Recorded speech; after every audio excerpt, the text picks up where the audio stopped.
فلسطين مسلمين تملوا لي جولان هتقول السوا كسا فلانكين يا ما بنما فيني كسبوا يا ابني فلسطين جول جول فلسطين جول جول فلسطين جول جول فلسطين جول جول فلسطين جول جول فلسطين waxaan leeyahay guulaysta ilaahay haydin guuleeyo waxaan kaloo leeyahay Israa'iil waan ka soo horjeednaa waan la dagaalamaynaa waan ka soo horjeednaa shucuurtan waan muujinaynaa yuhuudda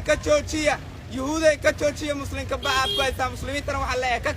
kaca fadhiga looma baahna xilliga la fadhin lahaa ha laga dhiidiyo yuhuuday waa inay tasanaynaa insha Allah saas waa sida walaalka sheegay waan ka dhiidinaynaa waxaan فضلا هدي أن نقول صوتها الجنرال كان سبسكرايب صار قبلك فرو سيادون نقطقف جوهر إذا وضع مقالة الديني كان باهينو وتقوم مع سنتهاي دا وشذا مقالة دينا لكن صار وحينوتها دير قلين أو لو ذاك أصحاب هذا خير كجعل